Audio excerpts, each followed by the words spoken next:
Cześć,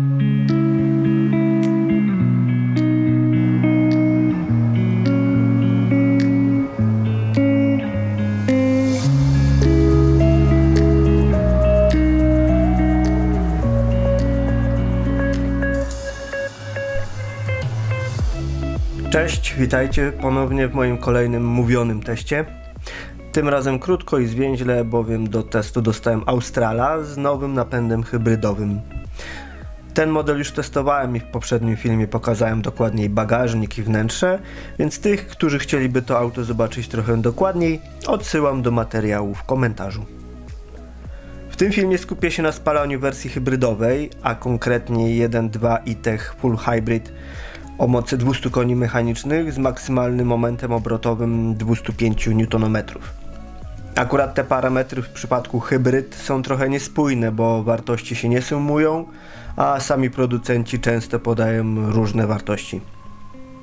Tak czy inaczej, sercem układu jest silnik spalinowy o pojemności 1199 cm3 o mocy 131 koni mechanicznych i momencie obrotowym 205 Nm, który wspierany jest przez dwa silniki elektryczne o mocy 68 i 34 koni mechanicznych. Cała moc trafia na przednią oś za pośrednictwem nietypowej przekładni Multimode o aż 15 kombinacjach pracy. Jest dynamicznie, dość komfortowo i oszczędnie, ale nie jest to napęd dla tych, którzy lubią jazdę samochodem w tradycyjnym wydaniu. Napęd jest bardzo wydajny, ale pracuje dość dziwnie. Z jednej strony trudno mieć do tego pretensje, w końcu wykonuje swoją pracę, jest oszczędny i dynamiczny, ale z drugiej strony mocno irytuje. Silnik 1.2 TC uruchamia się w dość losowych momentach, aby doładować baterię, przy czym nie pracuje zbyt przyjemnie i kulturalnie.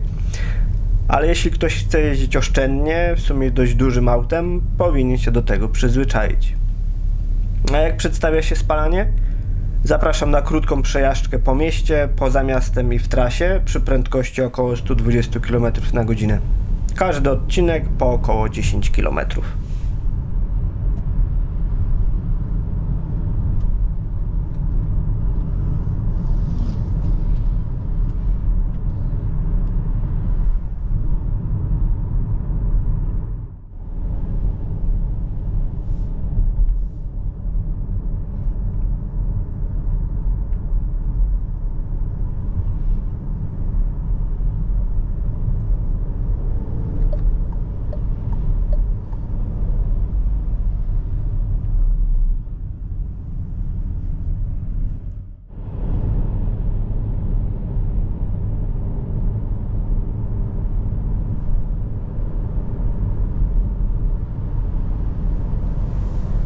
Po około 10 km w mieście średnie spalanie wyniosło 6,2 litra na 100 km.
Po około 10 km poza miastem średnie spalanie wyniosło 4,9 litra na 100 km.